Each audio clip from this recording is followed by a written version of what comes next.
Transcomer, puesto de bolsa de comercio, presenta a las 5 con Alberto Padilla.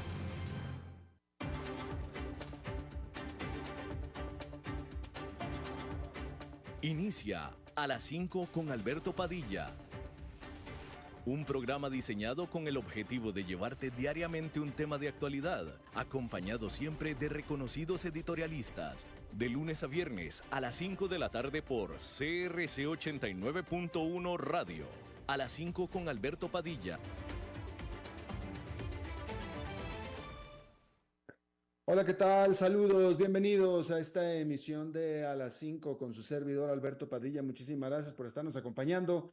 Gracias por estar ahí. Le mando cálidos saludos desde la señal de CRC 89.1 Radio en San José, Costa Rica, desde donde estamos transmitiendo hasta el punto, en el tiempo, en el espacio en el que usted nos esté escuchando, porque estamos saliendo en diferentes vías simultáneamente, por ejemplo, en Facebook Live, en la página de este programa, A las 5 con Alberto Padilla. Estamos disponibles en el canal de YouTube de este programa. Estamos en podcast en las principales plataformas para ello, como Spotify, Apple Podcasts, Google Podcasts y otras 5 importantes más. Aquí en Costa Rica, este programa que sale en vivo en este momento a las 5 de la tarde, se repite todos los días a las 10 de la noche aquí en CRC 89.1 Radio. En esta ocasión, como usualmente, me acompaña tratando de controlar los incontrolables el señor David Guerrero, mientras que la producción general de este programa, siempre poderosa desde Colombia, a cargo del señor Mauricio Sandoval.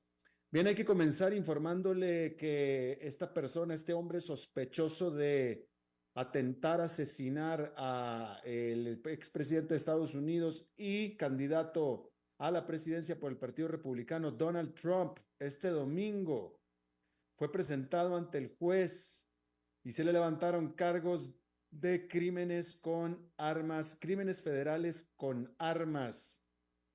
Esto por una corte en el estado de Florida.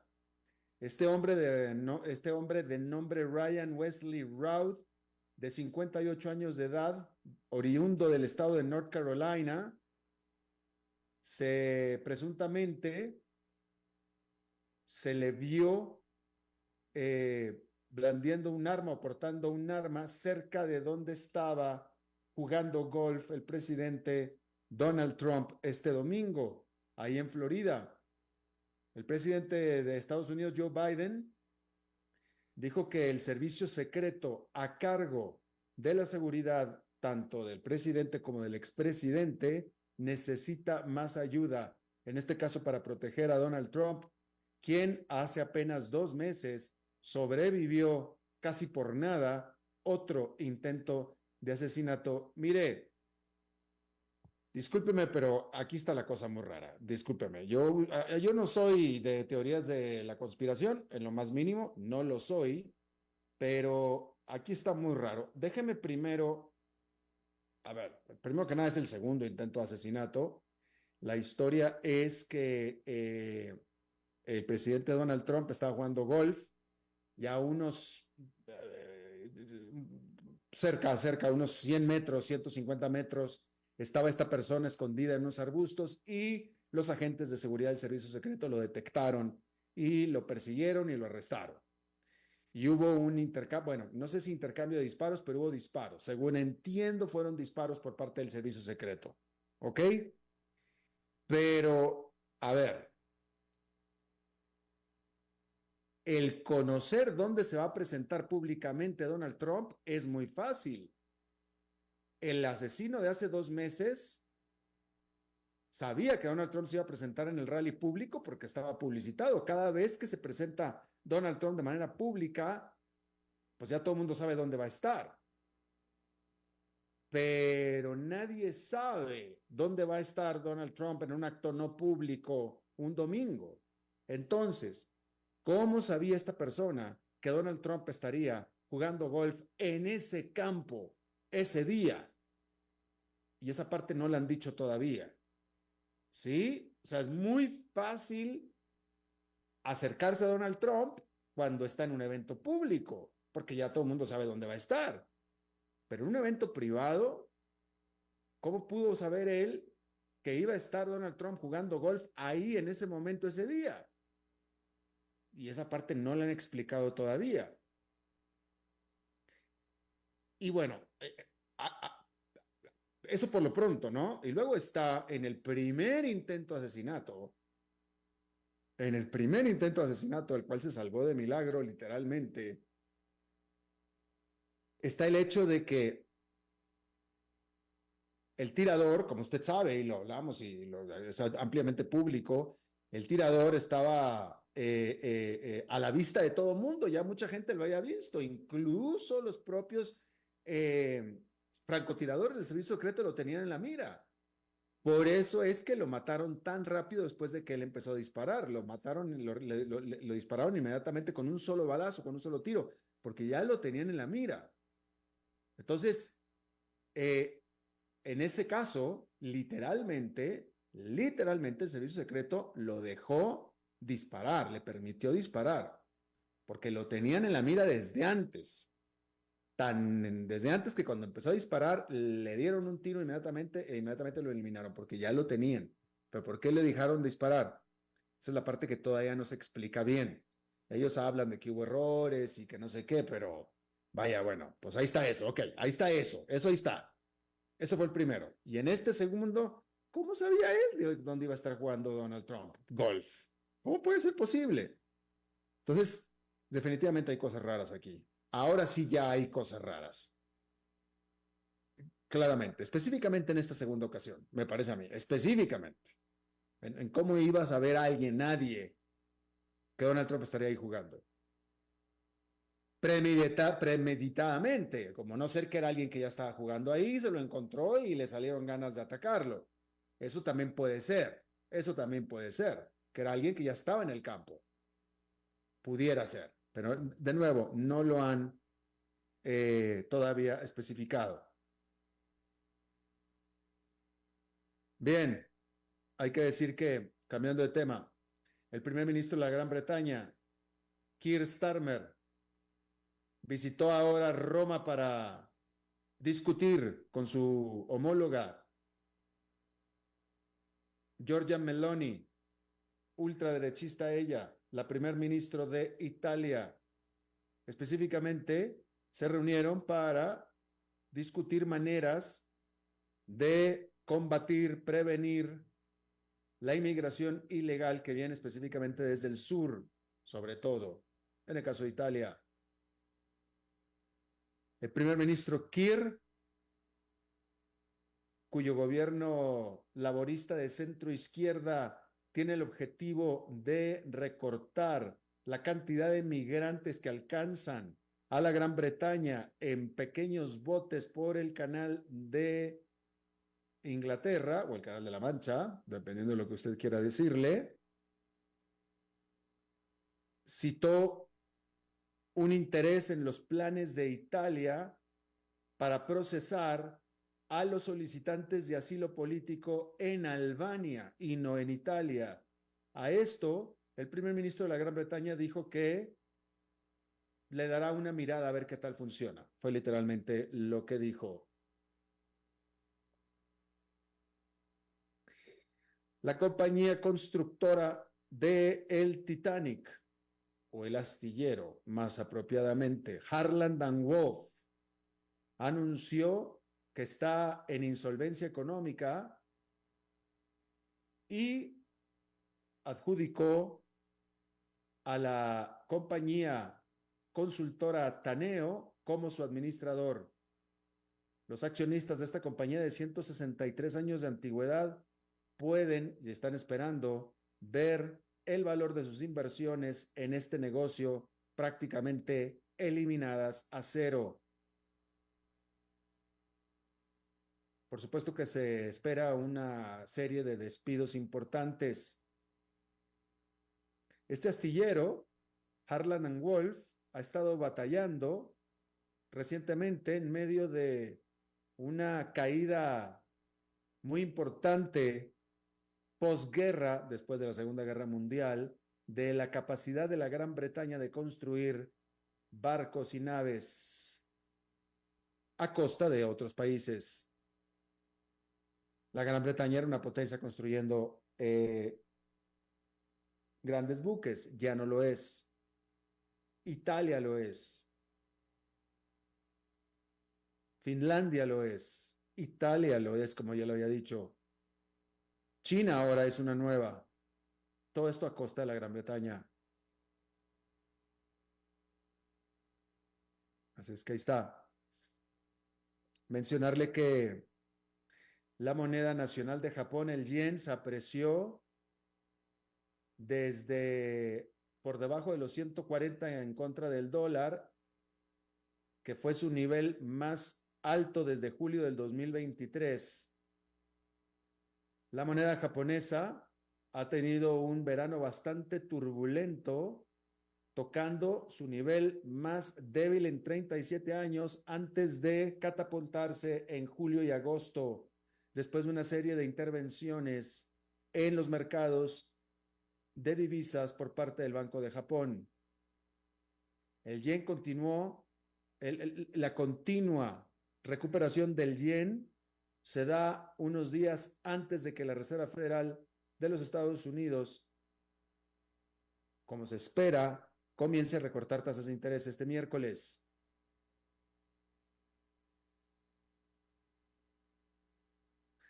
La petrolera gigante británica BP, mejor conocida como BP, originalmente British Petroleum, dijo que pondrá a la venta su negocio de energía eólica terrestre en Estados Unidos. Y dice que lo está haciendo, bueno, primero que nada, este negocio de energía eólica terrestre en los Estados Unidos tiene un valor de aproximadamente $2,000 millones y dice que lo está haciendo para redirigir estos recursos hacia la energía solar. Fíjese qué interesante, no hay mayor explicación en la nota al respecto, pero qué interesante el hecho de que BP esté cambiando por completo su matriz en Estados Unidos al menos. No se sabe si no se sabe si sea una estrategia mundial o a nivel global de la empresa, pero es interesante que esté deshaciéndose de su negocio de eólica a favor de la solar. Es definitivamente interesante este asunto y sería interesante saber las determinantes. Las determinantes. Ahora, BP es una petrolera, efectivamente, que se ha abocado bastante a energías alternativas o energías verdes, y entre ellas, bueno, pues de los nuevos, eólicas y también solar, pero ahora está prefiriendo una sobre la otra, al menos en Estados Unidos, al menos en Estados Unidos. Hay que decir que BP también está reenfocando su atención, efectivamente, en petróleo y gas, ya que la realidad de las cosas es que ha batallado para encontrar la rentabilidad en sus inversiones verdes en los últimos años. Y esto es también otro asunto importante. BP, una de las grandes petroleras del mundo, en una intención muy verde, porque la intención fue verde en cuanto a ecológico, el reenfocar su negocio de petrolera hacia energías renovables para hacerse verde, pero con la pretensión de hacer verde en dinero, es decir, dólares. BP pensó que podía dejar de ser petrolera manteniéndose siendo energética, menos en fósiles, más en verde y manteniendo una rentabilidad razonable. Probablemente pensó que no le iba a ir tan bien si se hubiera mantenido siendo petrolera, pero que pudiera al menos razonablemente sobrevivir. Bueno, pues para todos los que les gusta la energía verde, la apuesta le falló. La apuesta le falló. Recuerde usted que al final una empresa tiene que ser rentable. Una empresa tiene que ser rentable. Una empresa tiene que hacer dinero. Tiene que ser negocio. Si no, no sobrevive. No es posible. Uno puede tener grandes ambiciones de todo tipo, grandes pretensiones de todo tipo, pero la empresa tiene que permanecer siendo negocio, si no, no se puede. Y BP pensó que lo iba a poder y no pudo, cuando menos no de una manera aceptable para los inversionistas, al menos. Y entonces ha estado, desafortunadamente, para todos los que tienen ambiciones verdes, ecológicas, eh, pues que hubieran deseado y pretendían hacer incluso de un ejemplo, en esta, porque BP lo hizo en esta ola, dentro de esta ola verde, ¿no? De nuevo, tenía toda la intención de hacerlo. BP fue la más agresiva en esto, pero no fue la única petrolera. Y se le criticó muchísimo a la mayor petrolera del mundo, que es Exxon, de Estados Unidos, se le criticó muchísimo el que no haya hecho básicamente nada verde en medio de las intenciones de sus rivales de hacerlo. Y bueno, hoy, ¿cuál cree usted que es la más sólida financieramente de todas? Pues precisamente Exxon.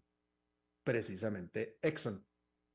Y bueno, o sea, y la petrolera, pues es petrolera. Es decir, uno no le puede pedir a una petrolera que sea verde porque pues es petrolera.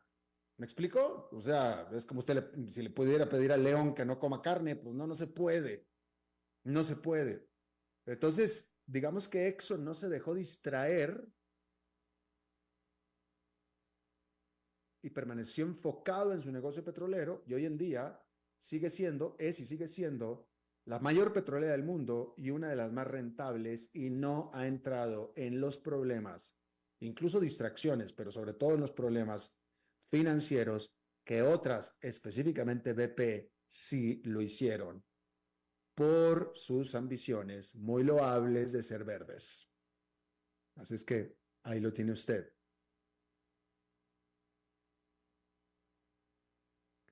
Y bueno, pues ahí está.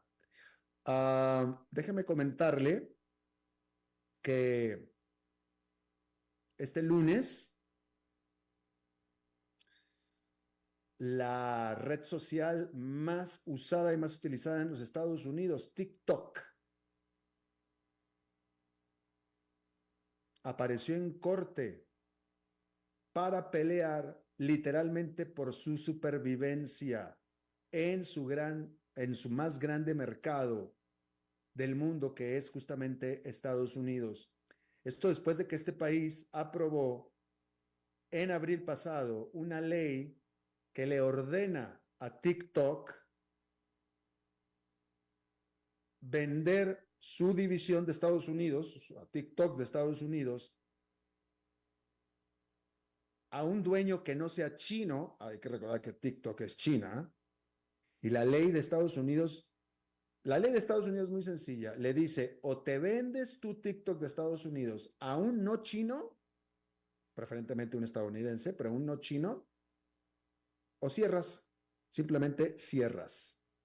Y esto lo tienes que hacer dentro de los próximos 12 meses. Y bueno, a este respecto, la empresa matriz de TikTok, que es ByteDance, basada en Beijing, dijo que simplemente no tiene ninguna intención de vender TikTok de Estados Unidos.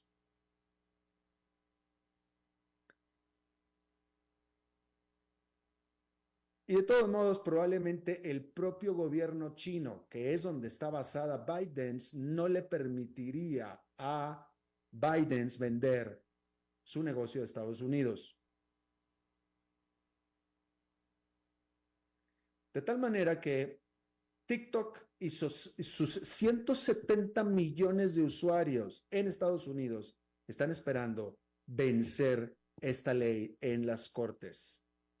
TikTok ha estado clamando que esta prohibición viola su derecho a la libertad de expresión.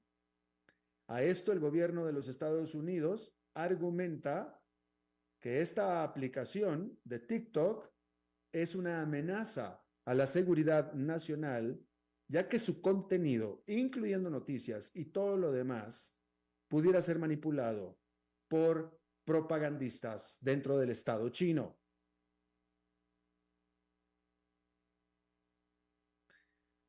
Si las apelaciones de TikTok fallan y no logran su objetivo, todavía le tendrá que pelear y le queda cuesta arriba en caso de que gane la presidencia la candidata demócrata Kamala Harris, quien ha dicho que apoya ampliamente la demanda del gobierno de los Estados Unidos. Demanda que originalmente fue ideada por el presidente anterior de los Estados Unidos, Donald Trump, quien hoy ha dicho que ha cambiado de opinión y que pretende dejar a TikTok funcionar si él gana la presidencia. Pero la idea original de obligar a TikTok a vender sus operaciones a Estados Unidos fue Donald Trump. Fue Donald Trump. De hecho, y esto hay que reconocerlo porque así es, y lo dijo en el debate, y así es, todo el enfrentamiento, no los problemas, no los problemas. O sea, los problemas de China con Estados Unidos o de Estados Unidos con China, los problemas que Estados Unidos ha tenido con China son desde hace mucho tiempo. Pero el que empezó a combatir estos problemas, a tratar de resolverlos, a tratar de combatirlos, a tratar de empujarlos, de contenerlos, fue Donald Trump. Él fue. Y Joe Biden ha continuado básicamente con las políticas establecidas por Donald Trump, incluyendo esta prohibición de TikTok, incluyendo la cual Donald Trump ha cambiado de opinión. Así es que es interesante. Y por supuesto que, y esto es importante también, son 170 millones de usuarios, 170 millones de usuarios que están felices con TikTok. Yo no sé hasta qué punto, si obligan a TikTok a cerrar, si la obligan a cerrar, yo no sé hasta qué punto estos 170 millones de usuarios se convierten en un problema electoral en la campaña. Son 170 millones, Y quiero pensar que la gran mayoría de ellos con capacidad, bueno, definitivamente con capacidad de votar, porque todos son de mayores de 18 años, pero preparados para votar. Y por lo que yo veo, el que usa TikTok está enamorado de TikTok. Así es que si se los quitan, o sea, yo no sé hasta qué punto estos 170 millones lo tomen personal, pues le están quitando la libertad de usar algo que a ellos les encanta. Y bien, en fin, no sé hasta qué punto esto vaya a poder ser, de nuevo, un asunto electoral. Bien, en Europa, en la principal economía de aquel continente, Alemania, esta reintrodujo los controles fronterizos por 6 meses. Fíjese la cantidad, Alemania tiene muchísimos países con los que hace frontera. Esta última noticia es que introdujo, a ver, de nuevo, en la Unión Europea el libre flujo de personas es eso, libre. No sé si usted ha ido por la Unión Europea en auto o caminando incluso, o en auto. Usted puede pasar de país a país como si nada, como si nada. Vámonos, como si nada. Hay una línea fronteriza, hay un puesto fronterizo, pero la frontera está abierta y libre. Y todo el mundo pasa como si nada, incluyendo latinoamericanos como nosotros. ¿Sí? Bueno, Alemania reintrodujo controles en sus fronteras con Francia, con Luxemburgo, con Bélgica, con los Países Bajos y con Dinamarca. Ya tenía estos controles con Austria, Suiza, Polonia y la República Checa. La policía ahora tiene poderes para negar la entrada, justo como se le permite dentro del reglamento de la Unión Europea, como parte también de su ley nacional. Todo esto está dentro de su capacidad legal. Esto por supuesto que lo está haciendo Alemania como una manera de controlar la inmigración ilegal. El Ministerio del Interior de Alemania está tratando de quitarle el aliciente, el impulso a la ultraderecha, al partido Alternativa para Alemania o Alternativa por Alemania, el que hizo o quien hizo grandes ganancias electorales en las elecciones del septiembre primero pasado en la parte occidental de Alemania, en los estados de Sajonia y Turingia. El gobierno de coalición del canciller Olaf Scholz también quiere calmar el enojo de los alemanes después del ataque fatal con cuchillo en la ciudad occidental de Solingen por parte de un solicitante de asilo de origen sirio,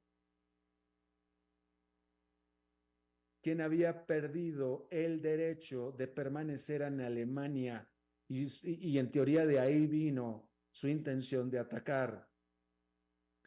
Por supuesto que los vecinos de Alemania están enojados y son altamente críticos de esta decisión fronteriza de su vecino gigante. El Ministerio del Interior de Austria, o el ministro del Interior de Austria, ya había dicho que su país no aceptará a solicitantes de asilo que vengan rechazados por Alemania. Bueno, en este asunto que es sumamente importante. Allá. Por cierto, ya que estábamos hablando de TikTok, no es la única empresa digital en Estados Unidos que está en problemas TikTok. Ni seguridad nacional es el único motivo. Otra empresa nacional que está en el horno es Google, quien la semana pasada también estuvo en su primera audiencia en un jurado acusada esta de ser un monopolio. Esta corte el mes pasado había determinado que Google había mantenido de manera ilegal su monopolio, en particular por medio del pago de miles de millones de dólares a Apple y otras compañías más para ser el proveedor de buscador en línea por default en cada uno de sus aparatos, desde teléfonos, teléfonos móviles hasta computadoras. Ahora, la gran pregunta es, ¿qué va a pasar si efectivamente el gobierno, no el gobierno, bueno, si el gobierno gana, porque quien demanda es el gobierno, pero ¿qué va a pasar si la corte, el juez, determina que efectivamente, ok, vamos, el gobierno gana y la corte determina que efectivamente Google es monopolio? ¿Y qué vamos a hacer con eso? ¿Qué vamos a hacer con eso? Y en ese sentido, hasta el Departamento de Justicia de los Estados Unidos, quien es la parte acusatoria, no está segura de qué es lo que quiere ni cómo lograrlo, pero sobre todo qué es lo que quiere, ¿sí? Porque efectivamente uno de los posibles remedios puede ser desde el extremo draconiano de partir a Google por completo hasta el pedirle que deje de hacer lo que está haciendo, cosa que seguramente no tendrá ninguna consecuencia real. Entonces, ese es el espectro para Google.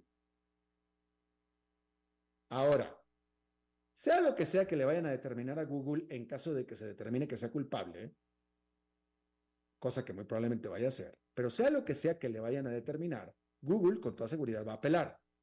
Y entonces va a empezar un proceso de años, de años.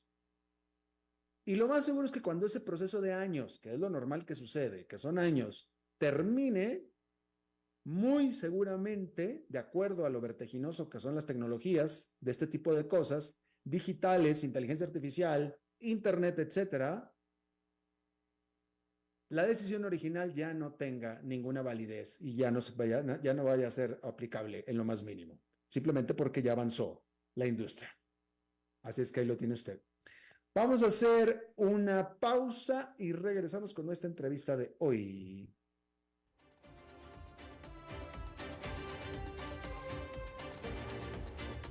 Seguimos escuchando a las 5 con Alberto Padilla.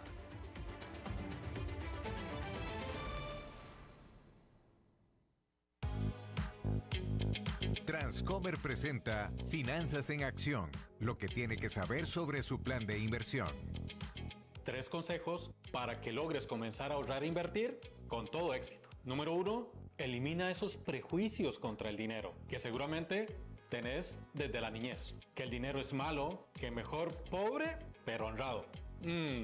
Ese rico, ¿de dónde habrá sacado su fortuna? Tenemos que resetear nuestra relación con el dinero y más bien hacerlo un gran amigo de nuestra senda de vida. Número 2, paciencia más persistencia. Es la receta que le da el éxito a los grandes inversionistas. Paciencia, porque la gestión patrimonial no la vas a lograr de la noche a la mañana. Persistencia, para que te mantengas en la estrategia financiera que ya has decidido y has iniciado. Y número 3, tienes que conocer tu perfil de riesgo.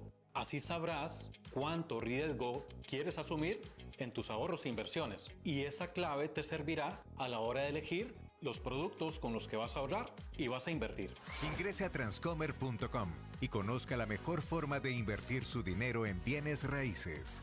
Transcomer, puesto de bolsa de comercio. Construyamos juntos su futuro. Somos expertos en eso.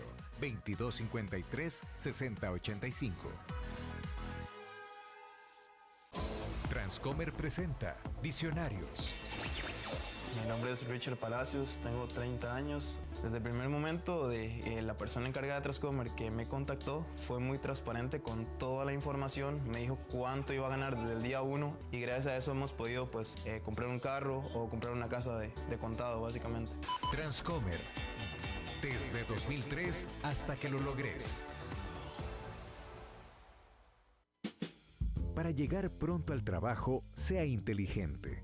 Porque si pasamos uno a la vez, el tránsito no se detendrá. Por eso, sea cortés, uno a la vez. Un mensaje de esta emisora asociada de Canara.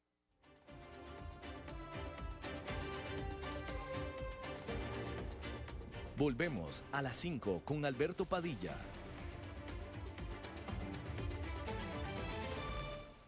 Muchas gracias por continuar con nosotros.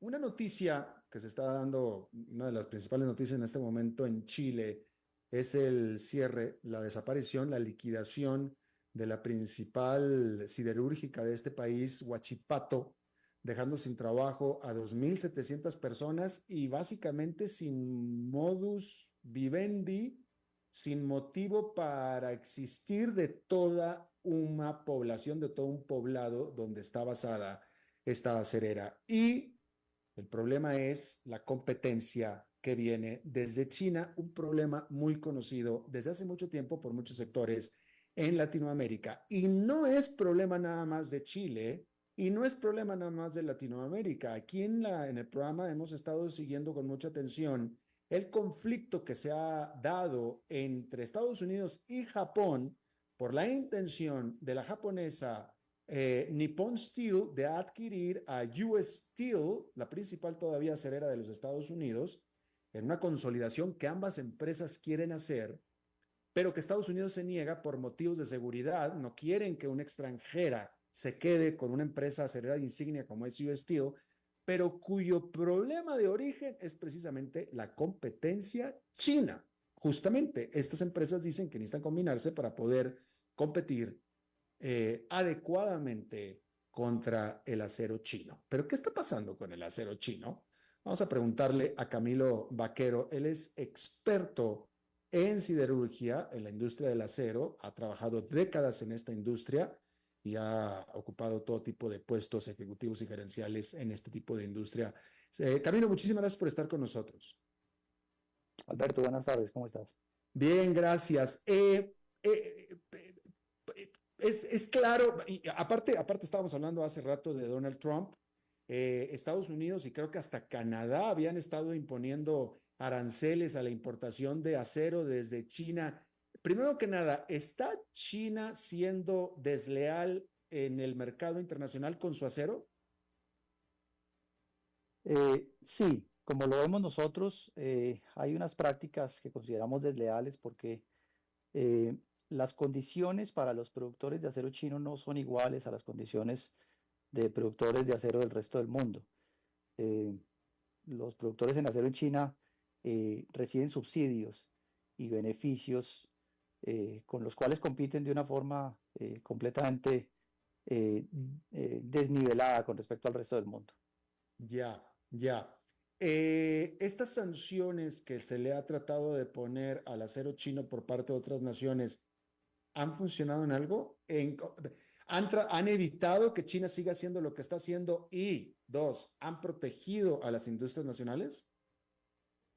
El acero de China sigue saliendo, la capacidad de producción de acero en China es impresionante y las medidas que han tomado algunos países lo que han hecho es que el acero se dirija a otros países.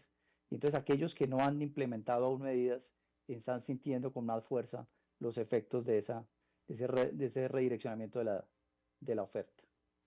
Oye, Camilo, el cierre de Huachipato de Chile es totalmente una lástima y muy feo. Am, el resto de los países y de las acereras de América Latina están en tan serios problemas como estuvo antes de cerrar Huachipato.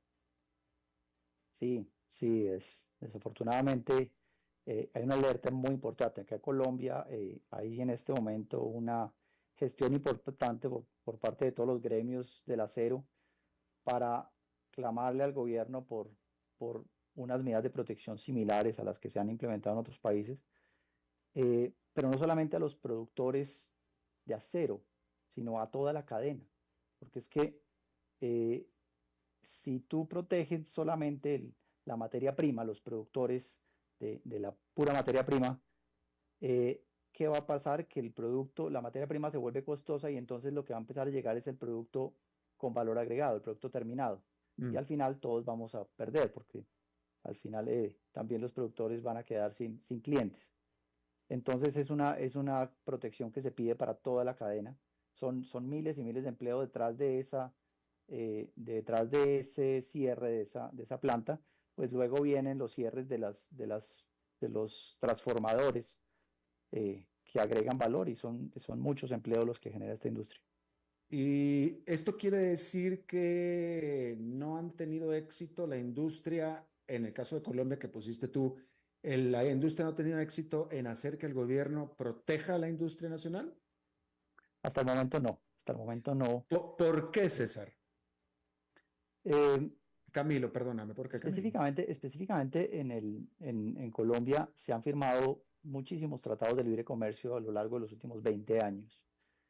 Eh, entonces, el gobierno ha tenido siempre eh, una orientación hacia el libre comercio, a tratar de evitar alguna protección al mercado. Sin embargo, cuando hay unas distorsiones de la magnitud de la que estamos hablando con China, pues es necesario hacerlo, es necesario equilibrar la cancha para poder competir en igualdad de condiciones. Ahora, quiero pensar que si en Chile pasó lo que pasó, el cierre de Huichipato, quiere decir que Chile tampoco protegió de la manera adecuada, al menos, a su industria nacional, ¿cierto?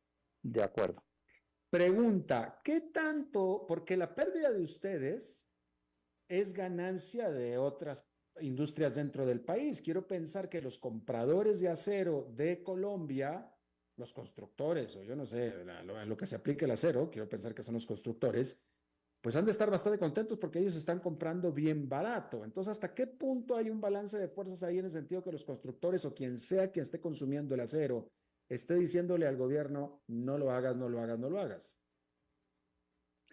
Sí, sí, eso puede ocurrir. Sin embargo, los, los precios a los que se produce el acero en un país son unos precios razonables. Lo que pasa es que estamos tratando con unos precios artificialmente bajos que están llegando del exterior. Entonces, lo que se busca es que los precios sean los correctos, Y, ni altos ni bajos, sean eh, los precios de mercado. y suena totalmente razonable lo que tú estás diciendo, pero el punto que yo estoy tratando de establecer aquí es que hay quien le conviene en Colombia estos precios tan bajos de China, ¿no es cierto? Así es, y esa es precisamente la dificultad que existe para lograr una protección efectiva. Claro. Am, ¿Cuál es la diferencia? ¿Por qué Huachipato de Chile ya cerró y todavía, sin embargo, muchas plantas en otros países como Colombia, México, Argentina, Brasil, todavía pueden subsistir? ¿Qué hacen diferentes? ¿Qué hizo mal Huachipato? ¿Qué le salió mal? ¿Qué está pasando? Yo creo que es una combinación de factores propios de cada país, de cada industria, de cada localización. Colombia, por ejemplo, te pongo el ejemplo de Colombia porque pues, yo soy de Colombia y es el mercado que Claro, más conozco. eh, Tiene una protección geográfica natural, de todas formas, que hace que el gran consumo del país esté en el centro y por lo tanto los productores eh, tienden a tener alguna protección natural por el costo de los fletes. No quiere decir que eso sea 100% efectivo, pero en algo puede corregir un poquito la situación. En otros países, no sé, Brasil de todas formas tiene una demanda interna muy importante que seguramente se distribuye entre el acero importado y el acero local, pero sí es una realidad que es una avalancha, digamos, de acero que está llegando de China. ahora, Camilo, este asunto del acero chino no es nuevo, no es de este año. Yo recuerdo que esto venía siendo problema desde hace mínimo desde que empezó este siglo, si no es que incluso desde antes. Sí, sí, China en este momento tiene el 65% de la producción mundial y de hecho el acero, el mundo necesita el acero chino. Creo que no podríamos vivir sin el acero chino, pero sucede que con la caída de la inversión y de la construcción en China, pues ese acero quedó sobrando y necesitan Sí, colocarlo en alguna parte. claro. Entonces lo están buscando colocar en los países donde más fácil pueda ingresar y es todos los países que no tienen en este momento algún esquema de protección. Hablando del esquema de protección, ¿hay algún país en América Latina que lo haya hecho adecuadamente, la protección en contra de China? Entiendo que México lo viene haciendo mejor pues es como el líder en este momento en sistemas de protección. En contra de China. Sí. Interesante, porque México, bueno, pues tiene tratado de libre comercio con Estados Unidos y con Canadá, a lo mejor está circunscrito en eso, porque en general la economía de México es bastante abierta en general, pero no, desconozco el caso, pero tú nos estás informando acá que México en todo caso lo tiene. La Eh, industria del acero, sí, la eh, industria del acero tiene una protección. ya, ¿y es tan difícil para el resto de los países de América Latina poder hacer algo similar? Yo creo que no, yo creo que es voluntad política, es entender el efecto a largo plazo que puede tener esta situación. Lo que tú decías hace un momento claro, hay unas partes interesadas en que esto no ocurra porque se pueden beneficiar, pero a largo plazo yo creo que es el país el que está perdiendo. Son empleos que se están perdiendo, es generación de impuestos, generación de inversiones. Entonces, pues puede ser que a algunas personas no les convenga o les se favorezcan durante un tiempo, pero al final yo creo que el país en sumas y restas es el país completo el que pierde. Hablemos un poquito más de eso. ¿Cuáles son las aplicaciones de este acero? ¿Es la construcción, edificios, etcétera? Hay para muchas cosas. A ver, un producto que es de los que más se mueven en cualquier economía es el acero de refuerzo para construcción civil. Es el acero, estas varillas que van en el concreto armado Para un eh, edificio. para un edificio exactamente. Pero también está todos los aceros estructurales para estructuras metálicas, edificios, puentes, bodegas, torres de comunicaciones, torres de energía y también otro tipo de productos elaborados, soportería para paneles solares, la misma fabricación de vehículos, digamos, eh, todo lo que es línea blanca, llamamos acá en Colombia, todos los electrodomésticos están hechos de acero. Entonces, si uno se pone a mirar el abanico, digamos, de productos en la industria que viven del acero es muy grande. Realmente es un sector de la economía que la gente de pronto no lo aprecia normalmente, pero genera muchísimos empleos y es transversal a la economía. Definitivamente, pero entonces pregunta, y pues, reiterando, todas estas aplicaciones que tú acabas de mencionar se benefician del abaratado acero chino. Para ellos es mejor, les conviene, es más barato, producen más, construyen más barato, pueden construir más con menos, etcétera. Sí, hasta donde te comento que tiene un Ujú, límite, ujú. porque llega el momento y es lo que se está viendo y es cómo cada vez eh, China está pasando de exportar el producto de menos valor agregado a ir aumentando valor agregado en sus exportaciones. Entonces está llegando es con los productos terminados. Entonces ya no se está, en el caso específico, por ejemplo, te pongo de las estructuras metálicas, de las torres metálicas, por ejemplo, para la energía, pensar que se produzcan en uno de estos países de Latinoamérica, ya hoy en día es muy difícil que se hagan torres eléctricas porque llega ya como producto terminado de China a unos precios que es prácticamente la materia prima más un adicional muy pequeño que ningún país sería capaz de producirlo. Al final lo que están colocando es el acero transformado, pero es el acero que necesitan colocar en el mundo. Claro. Em, Estábamos hablando al principio de esta nota de la intención de Nippon Steel, la japonesa, de comprar a US Steel, dos gigantes acereras para hacer una sola y competir mejor contra China. En ese sentido, y si es que estás de acuerdo en que esa es la intención y que si funcionaría, eh, hubo alguna consolidación en América Latina hace alguna década, pero ¿tú crees que mayor consolidación dentro de la industria acerera de América Latina pudiera ayudar? Eh, yo creo que ayuda, los volúmenes definitivamente ayudan y parte de la razón de ser de estos precios que vemos de China es porque manejan economías de escala que son impensables para cualquier economía de las nuestras. Como te decía, es que el 65% lo producen ellos, una sola planta de acero produce más de lo que consume un país de los nuestros. Entonces, eh, ese volumen es parte de la explicación. No creo que de todas formas, sin pensar en los subsidios que se reciben al transporte, rebates que reciben contra exportaciones, sin quitar todo eso adicional, esto es apenas algo de lo que se podría lograr unas mejores economías de escala para poder competir en unas un poco mejores condiciones, pero un poco. No creo que lleguemos de todas formas, a pesar de las consolidaciones, a ese nivel de precios. Y de todos modos, pero la pregunta es, ¿no hay consolidaciones anunciadas en este momento en América Latina? ¿O sí? Eh, no que yo conozca. Ya. Bueno, pues Camilo Vaquero, experto en la industria de acero en América Latina, te agradezco muchísimo tu buena explicación y tu intención, tu buena disposición a explicarnos. Con mucho gusto, Alberto. Un Gracias. saludo. Bueno, que estés muy bien. Vamos a hacer una pausa y regresamos con más.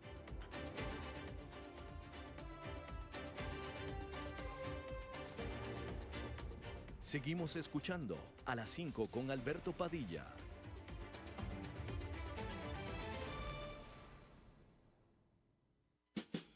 Para llegar pronto al trabajo, sea inteligente, porque si pasamos uno a la vez, el tránsito no se detendrá. Por eso, Sea cortés, uno a la vez. Un mensaje de esta emisora asociada de Canara.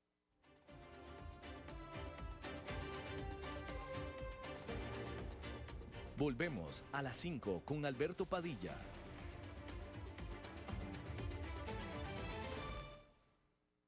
Bueno, y siendo lunes, vamos a cerrar hablando de bienes raíces y para eso tenemos a nuestro experto, mas no sé si está nuestro experto Eugenio Díaz o todavía no llega Eugenio Díaz. No lo veo. ¿Todavía no está Eugenio Díaz? No. por lo visto, ¿no? Hay silencio total, entonces no ha llegado Eugenio Díaz. Entonces, a ver, ya se está conectando. Eugenio, ¿ya nos escuchas? Alberto, muy buenas Hola Eugenio, tardes. ¿cómo estás? Adelante. Muchas gracias, Alberto. Buenas tardes, saludos a ti y a todo tu auditorio. Hoy lunes de Bienes Raíces. Bien, Alberto, les quiero comentar el día de hoy, les quiero hablar sobre algunas organizaciones mundiales que son de ligadas y de representación de los bienes raíces, de los bienes inmuebles, para que lo conozca nuestro auditorio. Existe la Organización Mundial, estimados radioescuchas y querido Alberto, la más importante del mundo, que se llama FIAPSI por sus siglas en inglés. Es la Federación Internacional de Profesionales Inmobiliarios, que conocida con estas siglas, FIAPSI, es una organización global, estimado Alberto, que representa a todos los profesionales del mundo del sector inmobiliario. Esta organización nació en 1951 en París, Francia, y el día de hoy, desde entonces hasta el día de hoy, sirve como un paraguas, como una plataforma para todos los desarrolladores inmobiliarios, arquitectos, abogados relacionados con el tema inmobiliario, consultores, ingenieros, agentes inmobiliarios, en general, todas las profesiones relacionadas al sector inmobiliario.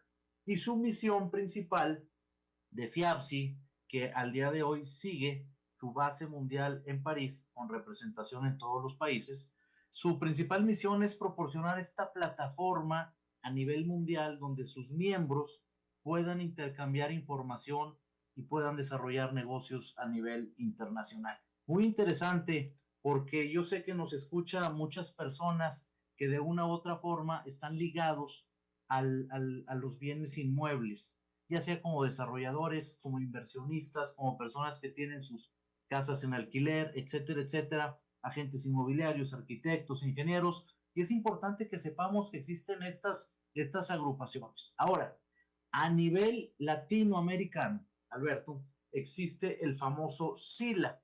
SILA es la Confederación Inmobiliaria Latinoamericana, y es una organización privada que esta no integra a personas, sino que integra a agrupaciones, a organizaciones que forman el mercado de bienes raíces en Latinoamérica.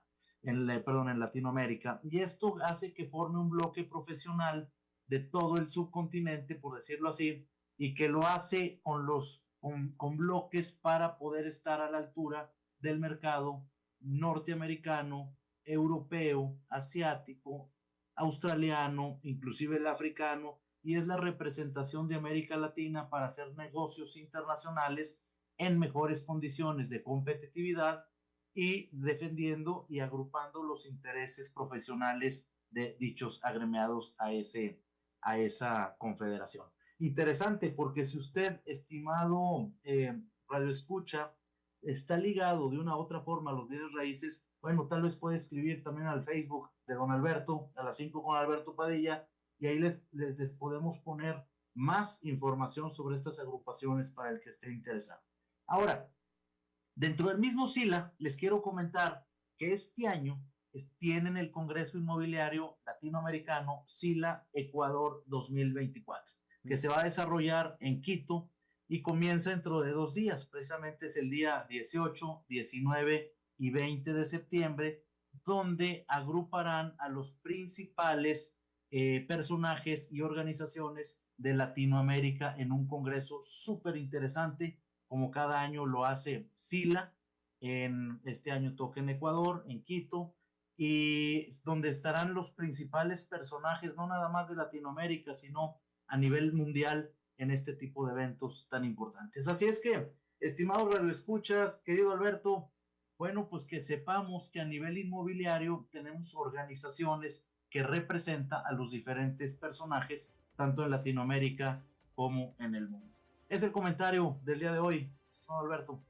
Gracias. Rápidamente, Eugenio, tú siempre has sido muy apoyador y proclamas mucho sobre la profesionalización del gremio tuyo y de las falencias que hay en América Latina, y me parece que pones como ejemplo de profesionalización a lo que sucede en Estados Unidos, pero déjame te pregunto, ¿Hay algún país de América Latina que lo esté haciendo bien, correctamente, con respecto a los profesionales de bienes raíces?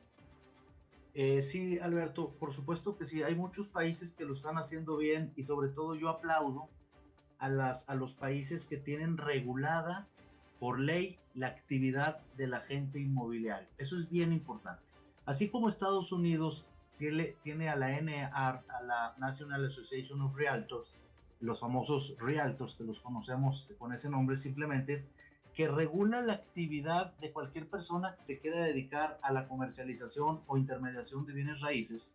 Así también lo tiene Panamá, lo tiene Argentina y lo tiene Perú. Entonces son grandes países que han logrado grandes éxitos para poder tener regulada esta actividad. Ojalá Costa Rica algún día lo tuviera, porque qué mejor que cualquier agente inmobiliario pudiera estar inscrito y de alguna forma trabajando bajo algún marco de la ley, porque al final son los agentes inmobiliarios quienes trabajan con el patrimonio de las personas.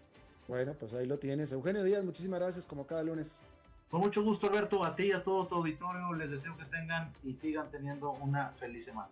Igualmente para ti y precisamente para ustedes también, porque eso es todo lo que tenemos por esta emisión de A las 5 con su servidor Alberto Padilla. Muchísimas gracias por habernos acompañado. Espero que termine su día en buena nota, en buen tono, y nosotros nos reencontramos en 23 horas. Que la pase muy bien. A las 5 con Alberto Padilla fue traído a ustedes por Transcomer, puesto de bolsa de comercio. Construyamos juntos su futuro. Somos expertos en eso.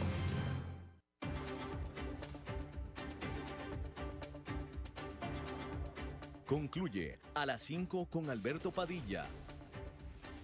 Un programa diseñado con el objetivo de